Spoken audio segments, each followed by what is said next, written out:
Before we start, please make sure to like, subscribe, and share this video with your friends and family. Also, can you please tell me where and what time you're watching? Thanks. I hadn't really been watching TV for the past hour, even though it kept droning on in front of me.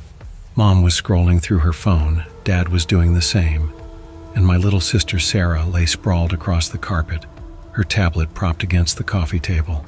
Just another mind-numbing Tuesday evening in the Morris household. The local news anchor's voice had faded into the background, something about road construction on 5th Street. Then, all at once, it happened, like a sudden digital explosion of panic. Every phone in the room went off simultaneously, sharp vibrations cutting through the silence. Sarah jumped, nearly knocking over her tablet. My phone buzzed angrily against my thigh, insistent and relentless. Even the TV flickered, its regular programming vanishing, replaced by a stark black screen with white text. "What the hell?" Dad muttered, fumbling with his phone. I pulled mine out, the screen already glowing with that familiar emergency alert banner. But this wasn't a test, and it wasn't a weather warning. My hands trembled as I read the message. Emergency alert. To all residents of Cloverfield County, a biological contagion has been detected. Lock all doors and windows. Check each other for symptoms. Erratic behavior, self-harm tendencies, violent outbursts. Do not trust anyone displaying symptoms, even family. Remain indoors. CDC will begin containment. God help us all. I read it 3 times, hoping the words would shift into something less horrifying. They didn't. "This has to be a joke," Mom whispered, but her voice wavered. She stood, still clutching her phone, and moved toward the window. "Some kind of system malfunction, or—" "Don't open the blinds," Dad snapped, making us all flinch. He was already moving toward the front door, checking the deadbolt. The sharp click of the lock engaging echoed in our suddenly silent living room. The TV continued flashing the same message, now accompanied by a monotone emergency broadcast tone that made my skin crawl. Sarah looked up at me, her face pale. "Jake, what's happening?" She was only 12, but she was smart enough to see the fear in all our faces. Before I could answer, Dad was already on his phone dialing 911. I watched as his expression darkened. He pulled the phone away from his ear. "All circuits are busy," he announced, his voice tight. He tried again, and again. Mom had moved to the TV, flipping through channels, CNN, Fox, local news. Every single station showed the same emergency broadcast. That's when it sank in. This wasn't a joke. This wasn't a drill. A scream from outside made us all freeze. Mom's finger hovered over the remote. Sarah scrambled to her feet, pressing against my side. Ignoring Dad's warning glance, I moved carefully to the window, peeling back the blinds just enough to see. Our street was unraveling into chaos. The Hendersons across the street were arguing on their front lawn. Mr. Anderson was trying to drag his wife inside, but she was fighting him, screaming about their son still being at basketball practice. 3 houses down, the Patels were frantically loading their car with boxes and suitcases. Old Mrs. Wilson stood on her porch, still in her gardening clothes, staring at her phone in silent shock. Then I saw him, a man I didn't recognize, sprinting down the sidewalk. His business suit was disheveled, his tie flapping behind him like a broken leash.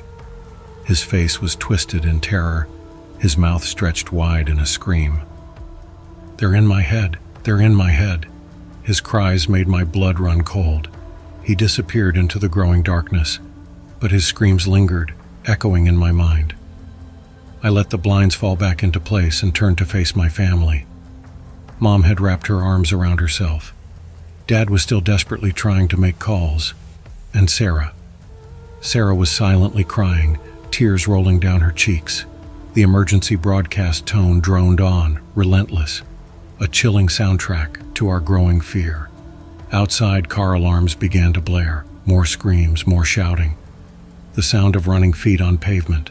Our neighborhood, our safe, boring suburban neighborhood, was collapsing into pure, unrelenting chaos. Door, her face pale. Madness. What do we do? Sarah whispered, voicing the question we were all too afraid to ask.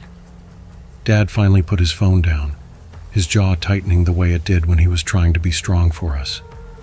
We do exactly what the alert says, he said.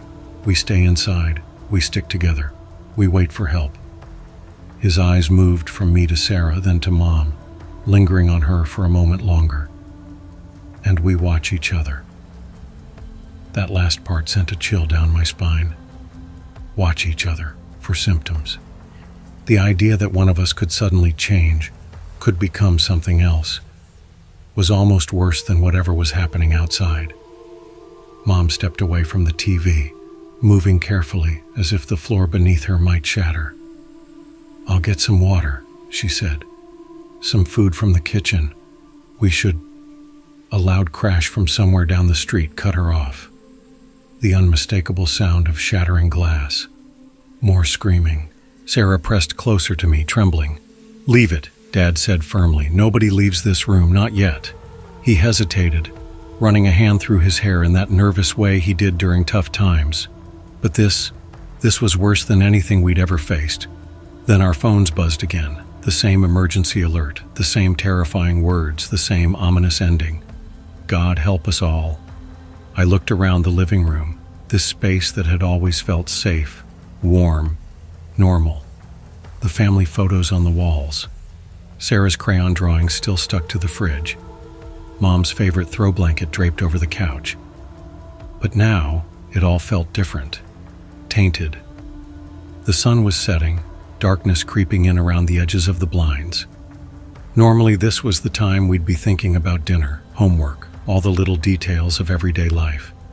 Instead, we sat there, phones clutched like lifelines, jumping at every sound from outside, watching each other for any sign, that something wasn't right, and waiting to find out if we'd be among the lucky ones who survived whatever horror had just been unleashed on Cloverfield County, or if we were about to become part of the nightmare ourselves. That's when Max noticed something was wrong. Our golden retriever had always been the gentlest soul, more likely to lick an intruder to death than scare one off. But as we sat huddled in the living room, his behavior changed so suddenly it made my heart stop. He'd been lying by the doorway, his head on his paws, watching us with those big, sad eyes, the way he always did when we were upset. Then, without warning, his head snapped up, his ears flattened, and a low guttural growl rumbled from his throat, a sound I'd never heard before. Max? Sarah whispered, starting to move toward him. Dad grabbed her arm, pulling her back. The growl deepened, turning into something more feral. Max's lips curled, exposing teeth that suddenly seemed sharper than I remembered. But he wasn't looking at us. He was staring at the living room doorway, as if he saw something we couldn't. Something's wrong with him, Mom said, her voice shaking. Something's very wrong. Before we could react, Max started clawing at his own face. Not the usual scratching of a dog with an itch. This was violent, desperate.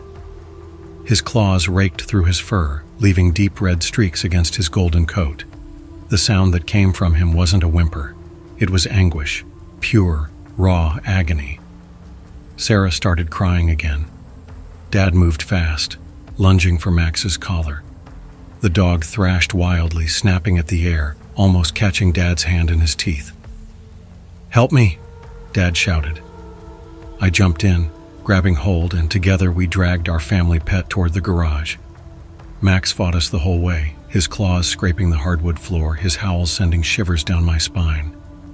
We shoved him inside and slammed the door shut.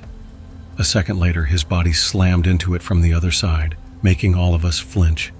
His howls were muffled now, but just as gut-wrenching. I could hear him thrashing, knocking things over, hurting himself. Mom stood there staring at the door, her face drained of all color. "He's infected," she whispered, and none of us knew what to do next. Us. "The garage door," Mom whispered, her voice hollow. "It affects animals too." The realization hit us like a physical blow. If Max had turned so quickly, What chance did we have? Mom's eyes darted between us, but they lingered on Dad just a second too long. "You're sweating," she said suddenly, taking a small step back. Dad wiped his forehead with the back of his hand. "Of course I'm sweating. I just wrestled our 60-pound dog into the garage." But Mom didn't look convinced. She kept staring at him, her fingers twisting the hem of her shirt. "You seem different. Something about your eyes."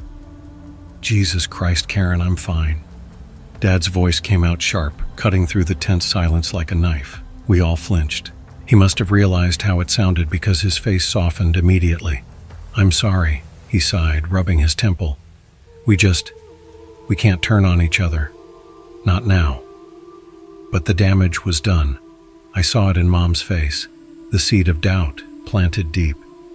She moved closer to Sarah and me, subtly positioning herself between us and Dad. The look they exchanged was heavy, thick with unspoken fears. A sudden crash from outside yanked my attention back to the window. Through the narrow gap in the blinds, I watched in horror as our street spiraled further into chaos. The Patel's car was still in their driveway, but now its windows were being smashed by a group of people I didn't recognize. Mr. Patel was in the driver's seat trying to escape, but two men yanked the door open, dragging him out. Their movements were stiff, unnatural. He was screaming. "Don't look," Mom murmured, gently pulling me away from the window. But I couldn't unsee it.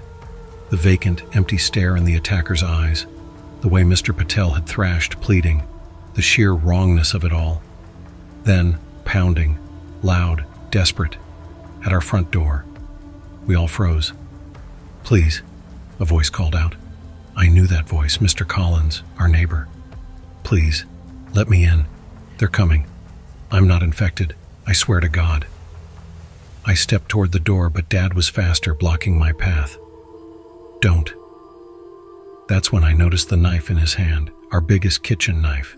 "When did you— We can't just leave him out there," I protested. But then I really listened to Mr. Collins's voice. There was something wrong, a manic edge that hadn't been there before. "I can hear them," he whimpered. His fist pounded harder against the door. "They're in the walls, please. I'm not like them. Look, I brought protection." Through the window, I caught a glimpse of something clutched in his hand. A hammer, a blood-stained hammer. My stomach twisted.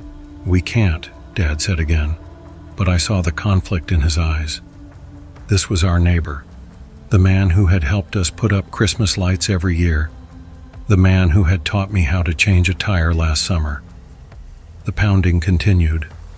Mr. Collins's pleas grew more frantic, more slurred, until they weren't words anymore, just raw, desperate sounds. Then, without warning, they stopped. Silence. But somehow, that was worse. Then, screams from the direction of Mr. Collins's house. At first they were human, then they weren't. The sound made my stomach turn. Sarah clapped her hands over her ears, pressing her tear-streaked face against my side. Mom had backed into the corner, her wary gaze never leaving Dad. And Dad just stood there, knife still clutched in his fist, looking utterly lost. The garage door shuddered violently, Max throwing himself against it, his howls warping into something twisted, inhuman. Outside, alarms blared, glass shattered. The screams were getting closer. We were trapped. Our own home, the place that was supposed to be our sanctuary, was starting to feel like a prison. The walls seemed to close in, and the shadows. The shadows felt like they were watching. But the worst part wasn't the noise outside. It was the silence inside. The way we all stared at each other. The way we all knew that the real danger might already be standing right here in this room with us. Our phones buzzed. The same emergency alert flashed across the screen. Do not trust anyone displaying symptoms, even family. I swallowed hard, because this time, those words felt different. Because this time, I wasn't sure if we were still safe. The sharp crack of shattering glass broke the tense silence. Not from outside this time, but from our kitchen. Sarah's scream stuck in her throat as Dad pushed her behind him, gripping the kitchen knife tighter. Mom pressed flat against the wall, her eyes wide with terror. "Stay here," Dad whispered. But I couldn't let him go alone.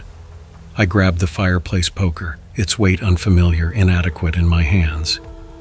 Dad motioned for me to stay back, but I shook my head. There was no time to argue. We moved toward the kitchen together, our breathing impossibly loud. Glass crunched under someone's feet, someone who wasn't us. We were still in the living room. Then came the laughing, a sound that sent a chill down my spine. It wasn't joyful or amused. It was broken, like someone who had long forgotten what laughter was supposed to be. Dad peered around the corner first, his shoulders going rigid. When I looked, I understood why. A man stood in our kitchen, surrounded by the shattered remains of our window. Blood soaked his white business shirt in dark patches, his tie loose and torn. Deep scratches covered his arms, still oozing. His face, God, his face, was smeared with dirt and blood, self-inflicted gouges tearing across his cheeks. But his eyes were the worst part. They were empty, as if someone had hollowed out everything that made him human. He swayed slightly, muttering under his breath. Numbers, maybe? Names? I couldn't make it out. Then, with an unnatural jerk, his head snapped toward us, and that awful laugh bubbled up again. "You're still in your boxes," he rasped, his voice wet and ragged. "All lined up, all wrapped up. Need to unwrap you. Need to let you out." He took a stumbling step forward, glass crunching under his expensive leather shoes. "Stay back," Dad warned, holding the knife out. "I don't want to hurt you." The man's face twisted into something that might have been a smile. "Hurt? No, not hurt. Help." He gestured with a bloodied hand. "Help you out of your boxes, your skin boxes. Too tight, aren't they? Too tight." He absently scratched his arm, tearing fresh gouges into his flesh without flinching. Then he lunged. He was fast, faster than he looked, crossing the kitchen in 2 uneven strides. Dad shoved me aside as the man crashed into him. They hit the ground hard, the knife skidding under the table. The man's teeth snapped inches from Dad's face as they struggled. I swung the poker, hitting him in the side. He barely reacted. His strength was unreal, inhuman. Dad's muscles strained, barely keeping those snapping teeth from his throat. Jake!" Dad shouted as the man lunged closer. "Jake, do it!" I swung again, this time at his head. A sickening crack rang out, and he slumped to the side. But he wasn't finished. Even with blood running down his face, he pushed himself up, that broken laugh gurgling again. Dad scrambled for the knife, grabbed it, and in one fluid motion drove it into the man's chest. The laughter turned to a wet gargle. The man's hands twitched, clawing at the air. Then his own face, one last time, before he went still. Silence crashed down around us. Dad and I stood frozen, gasping for breath. Then I saw it. "Dad," I whispered, pointing at his arm. "You're bleeding." He looked down. A bite mark sank deep into his forearm, the skin already bruising around the edges. Blood trickled down to his wrist. He must have been bitten during the struggle. Dad swallowed hard. But his voice trailed off. We both knew what this meant. "No," I said, shaking my head. No. Maybe it's not. Maybe you won't." A sob from the doorway made us turn. Mom stood there, Sarah clutching her arm, both of them staring at Dad's wound in horror. "John," Mom whispered, using Dad's name like it belonged to a stranger. "Oh God, John." "It's okay," Dad said, but his voice shook. "It's probably fine. We don't know for sure that we need to tie him up." Mom cut in, her voice hard with fear. "We saw what happened to Max. We saw what that man just did. We need to—" "Karen, please," Dad started, but then stopped. He looked down at his bleeding arm, then at the dead man sprawled on our kitchen floor. His shoulders slumped. "You're right," he whispered. "You're right."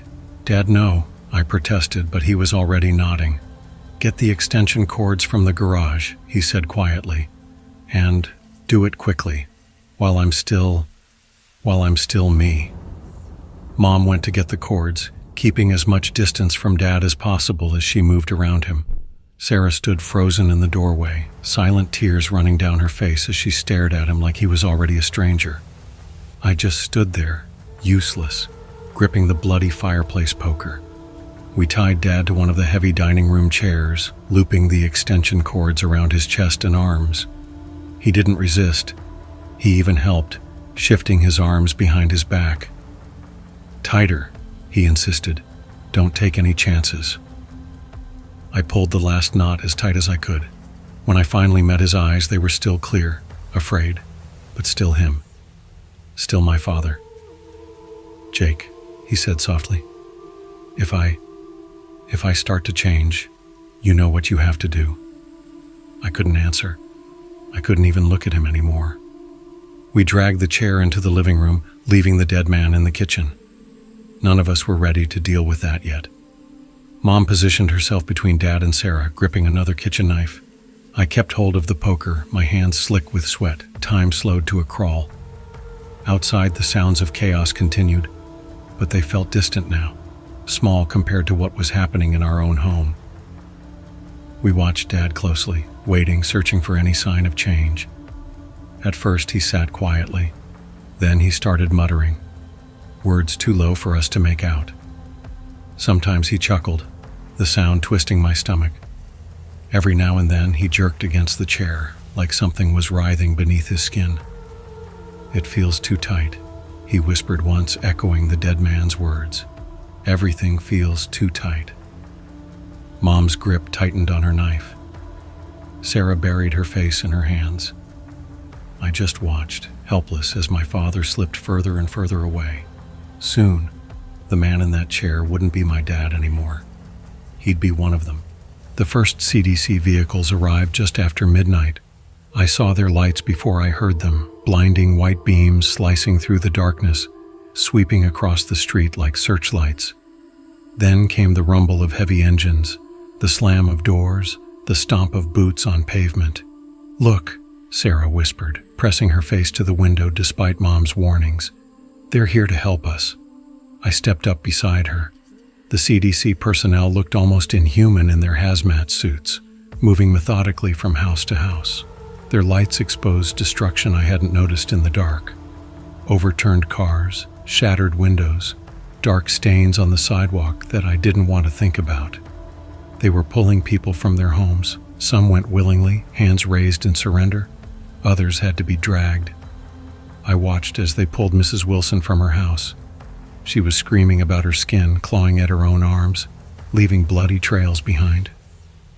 4 men in hazmat suits struggled to hold her down, while a 5th injected her with something. "We should signal them," Sarah said, her voice brimming with desperate hope. "They can help Dad. They must have a cure." Behind us, Dad's breathing had grown heavier. He'd started rubbing his arm against the chair, the bite now swollen and angry red. His muttering had grown louder, faster, though the words still made no sense. "No," Mom said firmly, stepping away from the window. "You saw what they're doing. They're not saving anyone. They're containing it." "But they'll treat us," Sarah argued. "They'll treat us like we're infected." Mom cut her off, her voice sharp with fear. "They won't take chances. They won't try to save us. They'll just eliminate the risk." As if to prove her point, a burst of gunfire cracked through the night. Sarah flinched back from the window and I pulled her close. We had both seen it, the flash of the muzzle, the way the infected person crumpled to the ground. "Too tight," Dad suddenly rasped. His voice was different now, rough, desperate. "Too tight. Need to get out. Need to get out." Dad thrashed against his restraints, the chair groaning under the strain. His breathing came in ragged gasps, and when he looked up at us, his eyes were wild, unfocused. "John?" Mom's voice trembled. "John, can you hear me?" His head snapped toward her, a sound rumbling from his throat. Not quite a laugh, not quite a growl. He clawed harder at the chair, his nails tearing fresh wounds into his already mangled arm. "Make it stop," he pleaded, but his voice didn't sound like his anymore. "Make it stop, make it stop, make it stop." The words blurred together into a frantic chant. Sarah took a step toward him. "Daddy?" It happened so fast. Dad's head jerked up at her voice and something shifted in his expression. Something hungry. The extension cords groaned as he lunged forward, teeth bared, straining toward her with inhuman strength. The chair scraped across the floor with a screech. "Sarah, get back!" I grabbed her arm, yanking her away just as one of the cords snapped. Dad's right arm tore free, his fingers clawing the air where she'd been standing moments before. "Mine," he snarled, his voice no longer his own. "My skin, your skin, all the same. Need to open, need to free." Another cord snapped. The chair toppled sideways, but he barely noticed, writhing and tearing at his remaining restraints. His movements were jerky, unnatural, like a puppet with tangled strings. Mom grabbed Sarah, shoving her toward the hallway. "Run, both of you run." "But Dad, that's not your father anymore," Mom screamed. As if to prove her point, Dad wrenched his other arm free. The remaining cords fell away as he lunged forward, still partially entangled in the fallen chair. Mom shoved me hard, sending me stumbling toward Sarah. Then she turned back, raising the kitchen knife in trembling hands. "I'm sorry," she whispered. "I'm so sorry, John." Dad, no, the thing that had been Dad, launched himself at her with terrifying speed. But Mom was ready. The knife plunged deep into his chest. He kept coming. His hands clutched at her throat, that horrible broken laugh spilling from his lips. Mom stabbed again and again. Each thrust of the knife was punctuated by a sob, until, finally, Dad's body went limp. He collapsed, taking her down with him. She scrambled back, gasping, her hands slick with his blood, her entire body trembling with silent sobs. Outside, the CDC vehicles were getting closer. Their lights blazed through the windows, throwing Dad's motionless form into stark, unforgiving white. The sound of boots on pavement grew louder. "Mom," I choked out. "Mom, we have to go. They're coming." She didn't move. She just kept staring at Dad's body, the bloody knife still clenched in her trembling hands. Her eyes were wide, unfocused, lost in the horror of what she'd just done. A heavy bang on the front door made us all jump. "CDC, this is a containment unit. Open up." Sarah was crying silently behind me. Mom still hadn't moved. Through the window, I saw more hazmat suits approaching, their lights cutting through the night with clinical precision. They were here to help. They were here to contain, and I wasn't sure there was a difference anymore. Then, without warning, the TV flickered to life. We all jumped. The emergency broadcast signal was distorted now, the usual steady tone warping in and out like a dying animal. A message scrolled across the screen, and as I read it, my blood ran cold. "Emergency alert. This area will be purged in 2 hours. If you are alive, do not remain in Cloverfield County." "Purged," Sarah whispered, her voice breaking on the word. She turned to Mom, who still knelt beside Dad's body, her hands and clothes soaked in his blood. "Mom, what does that mean?" Mom didn't answer. She didn't move. Her eyes were locked on something none of us could see. "We have to go," I said, stepping toward her. "Mom, please. We have to leave. Now." The banging on the door had stopped, but outside I could hear the CDC teams moving through the other houses. Gunfire, screams. They were being methodical, thorough. And when they were done, purge. The word burned through my mind like acid. "Mom." I grabbed her shoulders, forcing her to look at me. Mom's eyes slowly focused on my face, like someone waking from a nightmare only to realize reality was worse. "We need to leave," I said. "Sarah needs you. I need you." Something flickered in her eyes, maternal instinct breaking through the shock. She nodded slowly, then with more conviction. "The back door," she whispered. "Through the kitchen." We helped her up, trying not to look at Dad's body as we moved past it. The infected man we'd killed earlier still lay sprawled in the kitchen, exactly where he'd fallen. Sarah whimpered at the sight, but we didn't have time for fear anymore. Mom grabbed a backpack from the pantry, stuffing in bottles of water and whatever non-perishable food she could grab. I took Dad's car keys from the hook by the door, though the thought of driving his car made me sick. "Ready?" I asked, my hand on the back door handle. Mom nodded, holding Sarah close. My heart pounded as I slowly pushed the door open. The backyard was clear. We crept along the side of the house, staying low. The CDC's lights swept past us, but they were focused on the front of the houses. They hadn't started checking backyards yet. We made it to the garage's side door. Dad's car waited inside. I reached for the handle. Mom grabbed my arm. "Listen," she hissed. Running footsteps, lots of them, and something else. That broken, unnatural laughter we'd come to recognize. A group of infected was moving through the backyards, hunting for anyone trying to escape, just like us. They appeared at the edge of our yard. 5 or 6 of them, lurching forward with that jerky, uncoordinated gait. The CDC's lights illuminated their torn clothes, their vacant eyes, the raw, self-inflicted wounds covering their skin. "Go," Mom whispered, pushing Sarah toward me. "Take her and run, I'll distract them." "No." Sarah's cry was muffled against my chest. "Mom, we can make it together," I pleaded. She was already shaking her head. "They're too fast. They'll catch us all." Her grip tightened on the kitchen knife, knuckles white. "But I can buy you time. Get to the checkpoint at the edge of town. The CDC must have an evacuation point. Just keep running.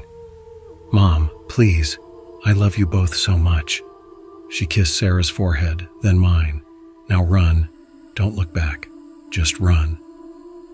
Before I could stop her, she stepped out from our hiding place. "Hey!" she shouted, waving the knife. "Over here!" The infected turned as one. Their broken laughter grew louder. They started toward her with horrible eagerness. "Run!" Mom screamed, and this time I did. I grabbed Sarah's hand and ran. Her smaller legs struggled to keep up, but I didn't slow down. Behind us, Mom yelled again. The laughter turned to snarls. I heard. I didn't look back. We ran through backyards, through the small wooded area behind our neighborhood. Places that had once been familiar now felt alien, hostile. Sarah stumbled, but I pulled her along, half carrying her when I had to. Finally, we broke through the tree line at the edge of town. The CDC checkpoint was there, just like Mom had guessed. Concrete barriers, military vehicles, floodlights painting the scene in merciless brightness. "Stop right there," a soldier's voice boomed through a megaphone. "On your knees, hands where we can see them." I skidded to a stop, yanking Sarah down with me. Behind us, laughter, closer. The infected were coming. In front of us, a dozen rifles, all aimed at our heads. "On your knees," the soldier repeated. "You will be screened for infection." Sarah's grip tightened in mine. The laughter grew louder. I could hear their footsteps now, their ragged breathing. We were trapped. The soldiers' fingers tightened on their triggers. The infected closed in behind us. And in that moment, I had to make a choice. Trust the people here to contain the outbreak, or face what was coming through the darkness. Sarah looked up at me, her tear-streaked face full of trust. Just like she'd trusted Mom. Just like we'd all trusted Dad. I made my decision. "Get down!" I yanked Sarah to the ground. Gunfire erupted behind us. The infected fell, one by one, their laughter cut short by precise, controlled shots. "Stay down!" A soldier rushed toward us, hazmat suit gleaming under the floodlights. Scanner in hand, he swept it over our bodies. A green light blinked. "They're clean. Get them inside." More soldiers surrounded us, pulling us to our feet. Sarah clung to me as they rushed us through the barrier. Behind us, more gunfire, more infected, more laughter snuffed out. Inside a makeshift medical tent, a doctor checked us over. Soldiers debriefed us. They told us about other quarantine zones, evacuations, the military's plan to contain and eliminate the contagion. But all I could think about was Mom, Dad, our home, everything we'd lost in a single night. Hours later, as our helicopter lifted off from the evacuation point, I held Sarah close and watched Cloverfield County disappear beneath us.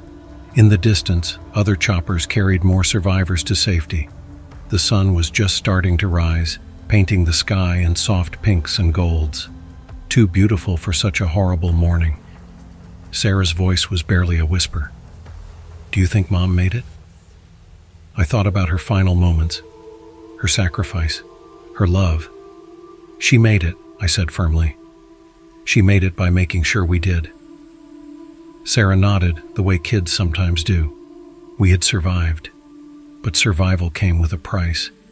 The memories, the loss, the weight of this night would never leave us.